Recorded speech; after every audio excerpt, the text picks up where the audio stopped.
Le livre de la Genèse, chapitre 44. Joseph ordonna à son intendant: Remplis de nourriture les sacs de ces hommes.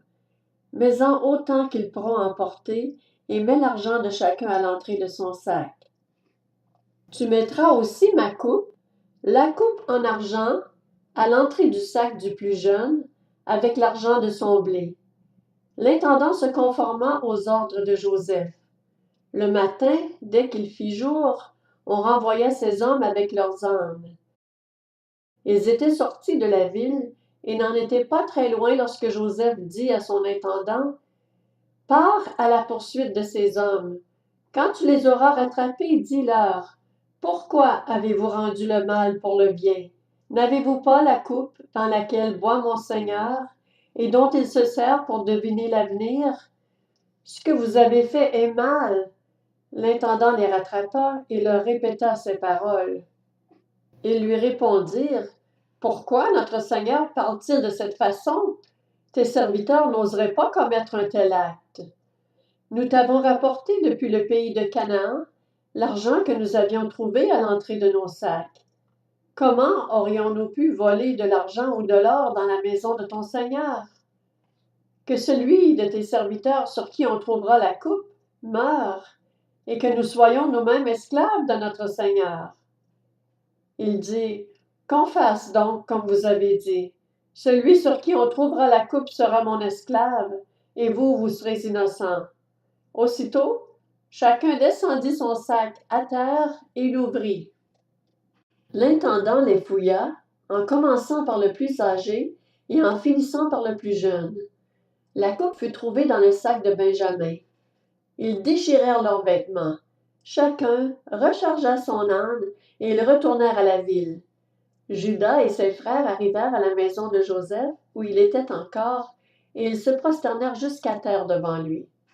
Joseph leur dit: Qu'avez-vous fait? Ne savez-vous pas qu'un homme comme moi a le pouvoir de deviner l'avenir?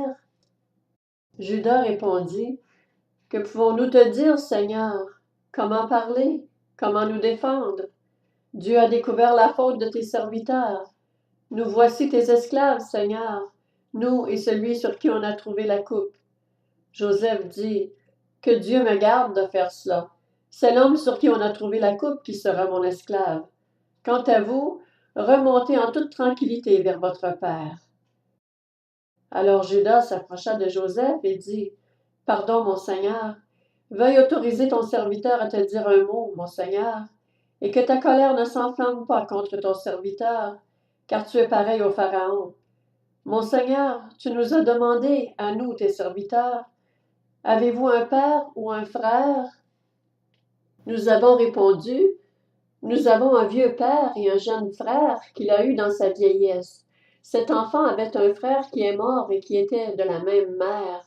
Il ne reste que lui et son père l'aiment. Tu as dit à tes serviteurs: Faites-le descendre vers moi et que je le voie de mes propres yeux. Nous t'avons répondu, Seigneur: Le garçon ne peut pas quitter son père. S'il le quitte, son père mourra. Tu as dit à tes serviteurs: Si votre jeune frère ne descend pas avec vous, vous ne serez plus ennemis en ma présence. Lorsque nous sommes remontés auprès de ton serviteur, mon père, nous lui avons rapporté tes paroles, mon Seigneur. Notre père a dit: Retournez nous acheter un peu de nourriture. Nous avons répondu: Nous ne pouvons pas descendre. En revanche, si notre jeune frère est avec nous, nous descendrons, car nous ne pouvons pas être admis en présence de cet homme, à moins que notre jeune frère ne soit avec nous. Ton serviteur, notre père, nous a dit: Vous savez que ma femme m'a donné 2 fils. L'un est parti de chez moi. Je pense qu'il a dû être mis en pièces car je ne l'ai jamais revu. Si vous me prenez encore celui-ci et qu'il lui arrive un malheur, vous ferez descendre avec douleur mes cheveux blancs dans le séjour des morts. Si maintenant je retourne vers ton serviteur mon père sans le garçon auquel il est attaché, il mourra en voyant qu'il n'est pas là. Quant à tes serviteurs, ils feraient descendre avec douleur les cheveux blancs de ton serviteur notre père dans le séjour des morts. En effet, moi, ton serviteur, je me suis porté garant pour le garçon devant mon père en disant: Si je ne te le ramène pas, je serai pour toujours coupable envers mon père. Permets-moi donc de rester à la place du garçon comme esclave de mon Seigneur, et que le garçon reparte avec ses frères. Comment pourrais-je remonter vers mon père si le garçon n'est pas avec moi? Non, je ne veux pas voir le malheur frapper mon père.